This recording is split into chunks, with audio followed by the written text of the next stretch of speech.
শ্রীমদ্ ভগবদ গীতার সার্বভৌম সিদ্ধান্তে ভগবান বললেন,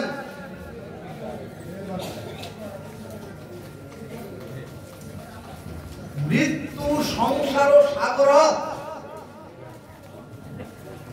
অর্থাৎ এই সংসারটা হচ্ছে মৃত্যুময় সাগর। ভগবান বললেন, এই সংসার সাগরে জন্ম মৃত্যু জরাব্যাধি ক্ষুধা পিপাসার আর কর্মফলের অভিশাপের স্রোত বহমান। এখন প্রশ্ন, এই জগৎ সংসার রূপ সমুদ্র পাড়ি দেওয়ার তাহলে উপায় কি?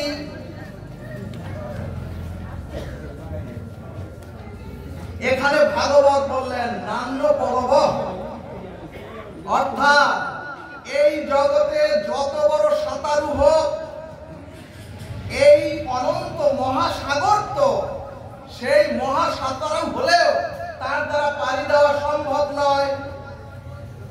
এজন্যই ভাগবত বললেন পলব, অর্থাৎ একটি জাহাজ বা নৌকা লাগবে। তাহলে সুধীজন, সংসার রূপ মহাসাগর পাড়ি দেওয়ার জন্য একমাত্র অবলম্বন হলো নৌকা বা পলব। এখানে মহাজনগণ প্রশ্ন তুলে বললেন, নৌকাটা তীরে বা কূলে ভিড়ে আছে, নৌকাটা তীরে বা কূলে ভিড়ে আছে, কিন্তু মাঝি ছাড়া তো ওই নৌকা, ওই নৌকাতে আমি আপনারা উঠলে অনন্ত মহাসাগর পাড়ি দেয়া সম্ভব নয়। কারণ সাগরের উত্তাল তরঙ্গে আপনি আমি তো ডুবে মরে যেতে পারি। এই কারণে জীবের দুইটি প্রয়োজনের কথা ভাগবত বললেন। প্রথম হলো সংসার রূপ সাগর পাড়ি দেওয়ার জন্য একটি নৌকা দরকার, আর সেই নৌকার নাবিক বা একজন দক্ষ মাঝি দরকার। সুধীজন, এই ভাগবত অমৃত হরি কথাটাই হলো মহামৃত্যু সংসার পারের একমাত্র নৌকা। জয় নিতাই গো হরিবল। অর্থাৎ ও মাগ, এই কাল কবলিত মৃত্যুময় বিধ্বংসী সাগর পাড়ি দেওয়ার জন্য খেয়া ঘাটে আমাদের জন্য একটি জিনিস থাকবে, সেটি হলো নৌকা, আর সেটা হলো এই হরি কথা রূপ নৌকা। এখানে মহাজনগণ বললেন, নৌকা তীরে ভিড়ে অথবা নৌকা কূলে থাকলেও মাঝি ছাড়া তো পার হতে পারবো না। এখানে ভাগবত উত্তর দিলেন, শ্রী গুরু আর সাধু বৈষ্ণবী হলো দক্ষ কান্ডারি। বলবান সাধু গুরু বৈষ্ণব পুরাণে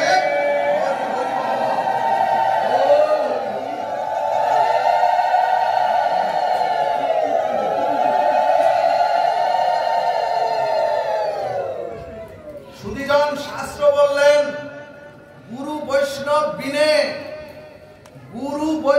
বিনে অন্য কেউ নৌকার হাল ধরলে সেই নৌকা কখনো ওপার যেতে পারে না। গৌর ভক্তবৃন্দ,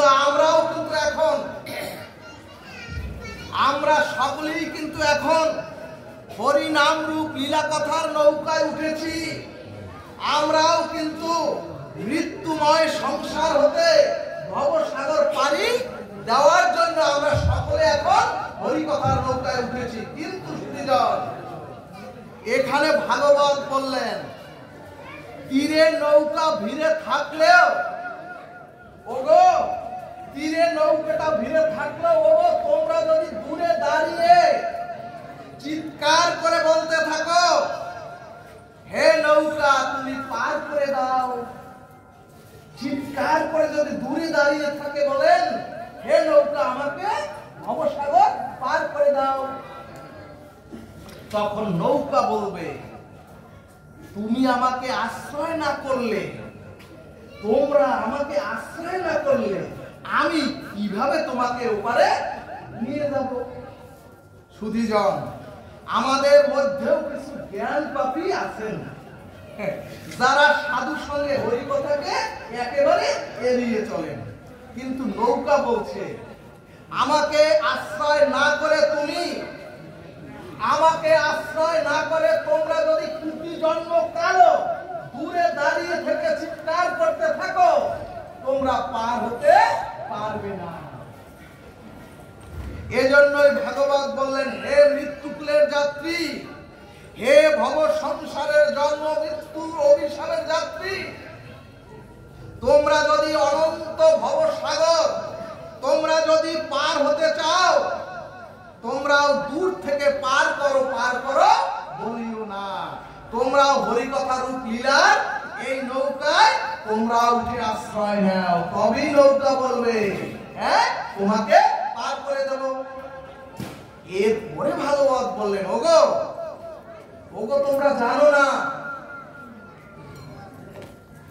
নৌকাটার স্বভাব হচ্ছে, ওই নৌকায় যদি চোর ওঠে, ওই নৌকায় যদি মাতাল ওঠে, ওই নৌকায় যদি পাপিষ্ঠ ওঠে, অথবা ওই নৌকায় যদি একজন সাধু ওঠে, সকলকেই নৌকা পার করে নিয়ে যায় বিচার বিবেচনা না করে।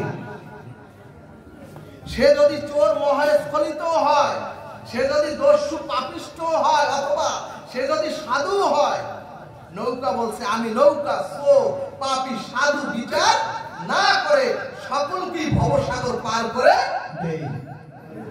রাধে রাধে। এই জন্যই শাস্ত্র বললেন, হরিকথায় এমন এক নৌকা, ওগো হরিকথায় এমন এক নৌকা, তাতে যদি পাপ মহাপাপীও উঠে, সেই মহাপাপীকেও নৌকা পার করে দেয়। এখানে মহাজনগণ প্রশ্ন তুললেন, কেন হে গোবিন্দ, তুমি তো লিখেছ হৃদয়ে পাপ থাকলে তো কখনোই পার হওয়া যায় না। হৃদয়ে যদি পাপ থাকে তাইলে কখনো পার হওয়া যায় না, কি করে মহাপাপীকেও তাহলে নৌকা পার করবে? এখানে গোবিন্দ বললেন, হৃদয়স্থ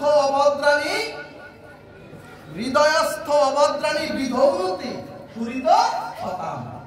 অর্থাৎ গোবিন্দ বললেন, হরিকথা যার কর্ণ দিয়ে হৃদয়ে যাবে, হরিকথা যার কর্ণ দিয়ে হৃদয়ে যাবে, তখন হরিকথা রূপ অখিল রসামৃত কৃষ্ণ মূর্তি তার হৃদয়ে প্রবেশ করে। কারণটা হলো ওই কথাটাই হচ্ছে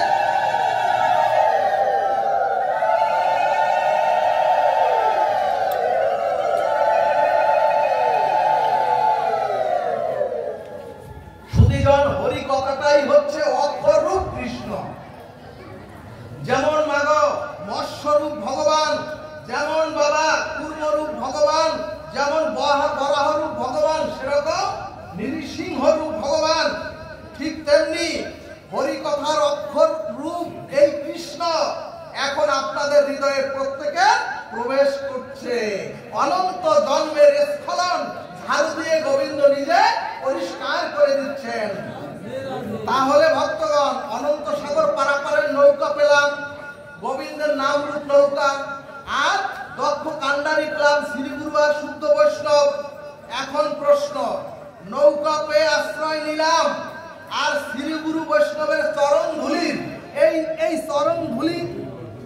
চরণ ধুলি রূপ দক্ষ কান্ডারি দ্বারা ভবসাগর আমরা সকলে যদি চরণ ধুলা নেন, তাহলে সকলে আমরা ভবসাগর পারি হচ্ছি।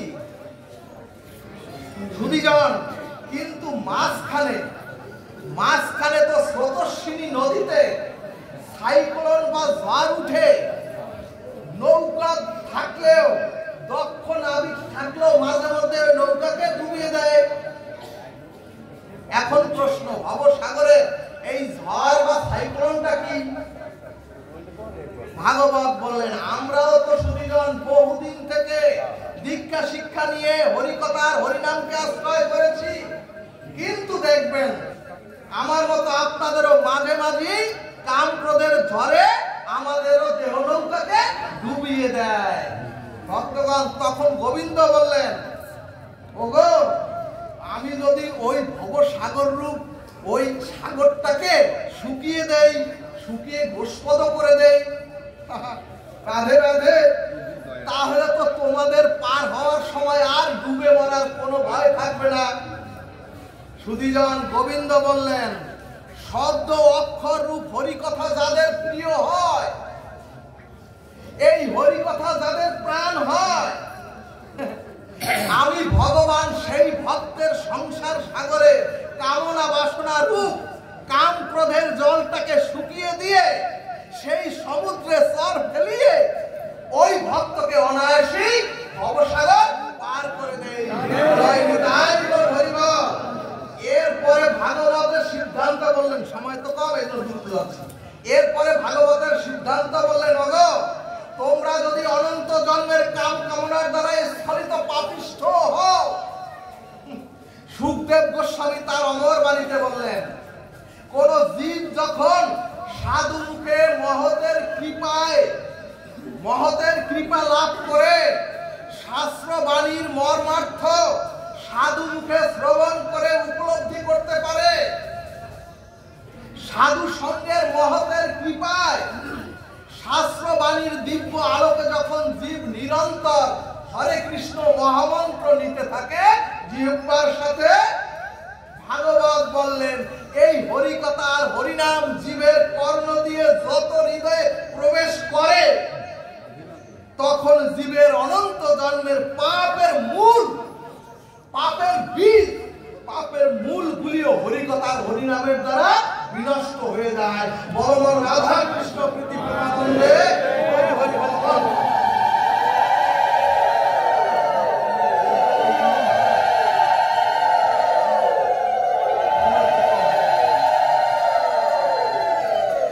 জয় জয় নবসিধাম বৃন্দাবন বিহারী লাল কি, জয় জয় কৃষ্ণচন্দ্র ভগবান কি, শ্রী নব বৃন্দাবনের রাধা মাধব কি, গোপীবৃন্দ কি, পঞ্চতত্ত্ব কি, ঠাকুর শ্রীমান মহাপ্রভু কি, রানী শ্রীমতী রাধা রানী কি, জয় নিতাই গৌর সীতারাম প্রেমানন্দে গঙ্গা গীতা সাবিত্রী সীতা সত্তা পবিত্রতা ব্রহ্মা হরি ব্রহ্ম বিদ্যা সন্ধ্যা মুক্তি অর্থ ভদ্রা সীতানন্দ ভগবত রাম বিলাসী